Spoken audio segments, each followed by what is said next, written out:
अश्रुन विश्ववंदिता शासनो शिवसया मुद्रा भद्राय राजते।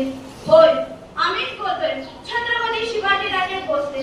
आजही आमचा आत्मा या महाराष्ट्रात फिरतोय। मला आजही आठवण येते तिथल्या गड किल्ल्यांची व आमच्या मराठा मावळ्यांची।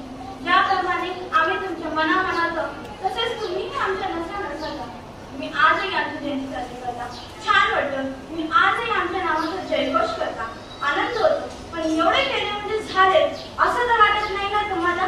तुमच्या बघण्यात असलेले फोटो मध्ये शिवाय तुमच्या जगण्यात कधी आणणार नाही, पुस्तकातील शिवाय तुमच्या मस्तकात कधी शेणार। आम्हाला सांगताना अभिमान वाटतो की आमचा जन्म शहाजी राजांच्या घराण्यात झाला। जिजाऊ महासाहेबांनी आमचे उत्तम संस्कार केले।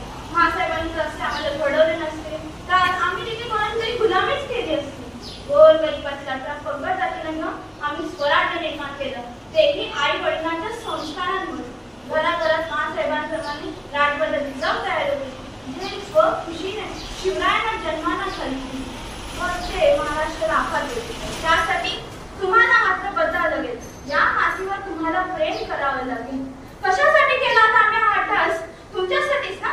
कोणासाठी पाहिलं होतं स्वप्न? तुमच्यासाठीच ना? मग काय आजकालचे मुस्लिम मोबाईलवरती गेम खेळत असत? हे पाहून आमचं काळजी दुखत असेल? आजही आमची बेरोजगारांवर दिवसभर फिरत असेल, हे पाहून आमचं काही दुखत असेल? आजही आमच्या आया बहिणींवर अत्याचार होतो, वाटत नसेल आम्हाला की भवानी तलवारीतून त्यांची मुंडकी छाटून टाकावी, असं वाटत नसेल आम्हाला? आजही आमचा शेतकरी राजा दिवसभर आंदोलन करतो, आत्महत्या करतो, हे पाहून आमचं काही दुखत नसेल? काय अवस्था करून ठेवली माझ्या महाराष्ट्राची? होय, आम्हीच बोलतोय, छत्रपती शिवाजी राजे भोसले। आज आम्ही तुम्हाला एक गोष्ट सांगतो, जाती धर्मात भेदभाव करू नका।